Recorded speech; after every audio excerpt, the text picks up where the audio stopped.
those are fun, lush window boxes. They're a little bit past their prime, but nevertheless. Right here. Oh, wonderful.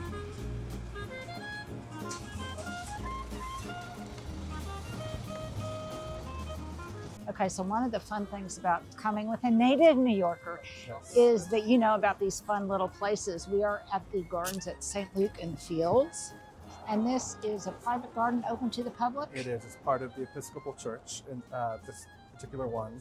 And they open, I believe, at sunrise, and again, they close at sunset. So it's a space just for people to come enjoy during daylight hours. Okay, this is a small area, and you said in the spring it's absolutely incredible, but Yes. it's incredible right now just with the changing color of the Boston ivy and things climbing up and down the walls.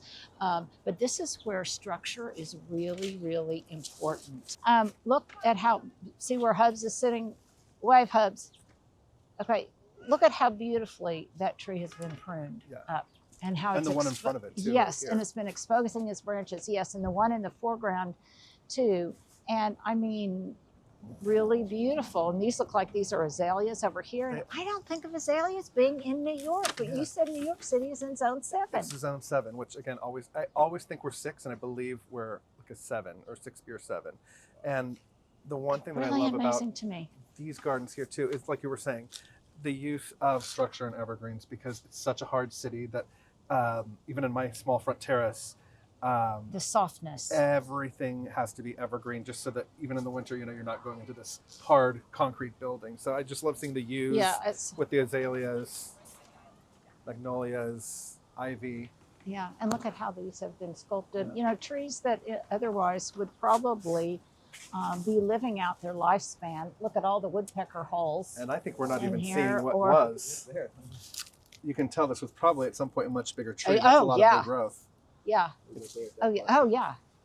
Boy, the texture is incredible. It looks like something that would be in a museum, some kind of secret language. But that's really fabulous, and it's a way that you can take a tree that is past its prime and still convert it into something that's stunningly beautiful.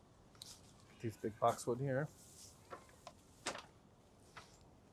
And this is just a relatively small space. And Beautyberry. You'd be surprised at, I guess, in the height of summer, when you have every bird you can imagine from the Northeast in here. They do come here, and hummingbirds and bees. It's hard to hear the traffic. Well, I which tell is you, just 10 feet away. green spaces are so, so important. And this is a perfect example of that. It's very intimate. It's very boutique garden. Okay, look at, okay, now this is interesting. This is 2 different plants growing. Okay, it's the one in the background that's growing through this to create this textural contrast and color contrast with an arborvitae and what looks like some kind of spruce. So interesting things everywhere you look. You don't have to get rid of something Just because. because, yes. Yeah, and there it is. And there it is. This purple that these turned is so Oh, pretty. look at this. I mean, stop and appreciate.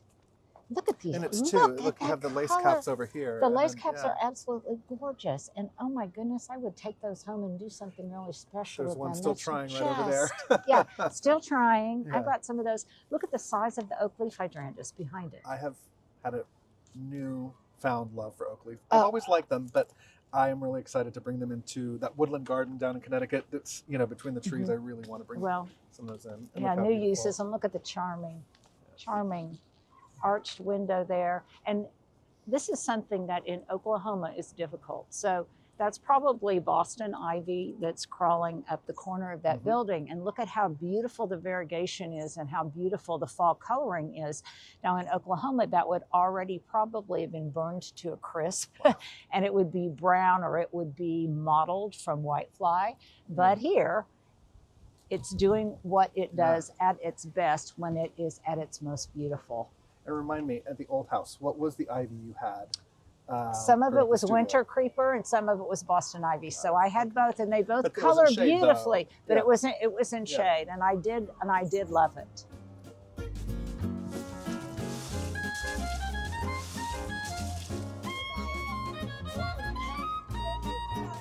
Wait, what is that? Are those? It looks Yeah. like woodpecker Yeah. holes. What did you put in your front half?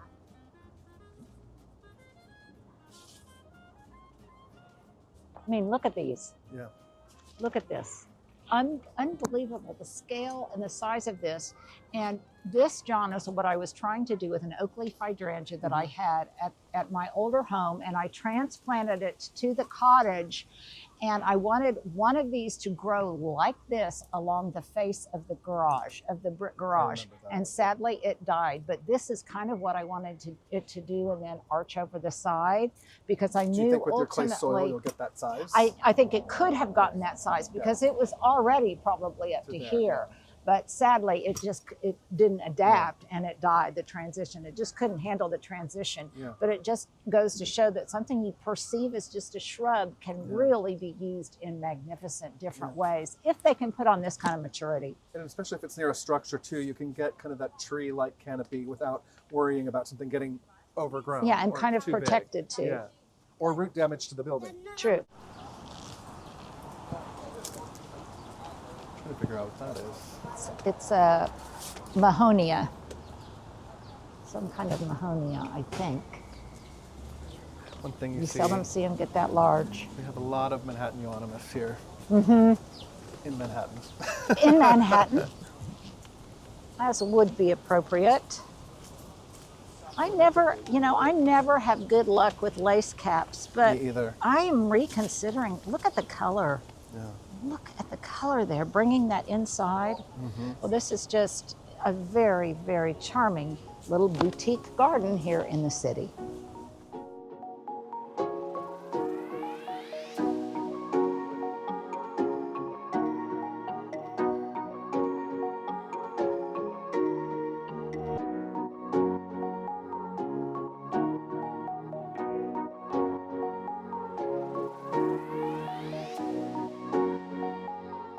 Oh, the yellow redbud leaves over there. That's Oh, beautiful. Now, okay, this is interesting. Look, there's very few seed pods on it, I'm curious because they always have people working on these in the summertime. and they take them off. I wonder. I don't know. Yeah, so here's something else that I'm very curious about. John was pointing out that gorgeous yellow redbud tree over there, yeah, kind of over there. And I'm marveling at the fact that it's been pruned beautifully, but I hardly see any of the seed heads on it. And mine at home can barely, it looks like it's going to just succumb to the weight of the seed heads. There's so Yeah. many. And yet I don't see any here, but you're postulating that maybe they take them off. While while As they're sprucing up and cleaning it cleaning, up. they can just, especially the lower, you'll see them in the higher branches. They're still there. It's Yeah. kind of lower where somebody can quickly remove them. But and sometimes I like them there and I think it gives a certain kind of textural effect, and sometimes I don't. But it's interesting that they observe that Yeah. not having them on there improve the appearance of the tree itself.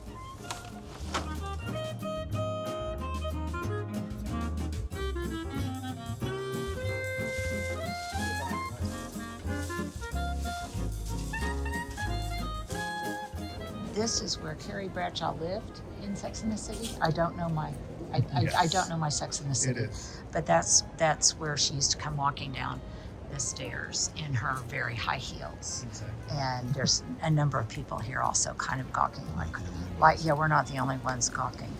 But it is definitely and this was where her tiny apartment, supposedly modest apartment was. I think the second floor. Yeah. Where they'd show her typing. Yeah. But it's a beautiful facade.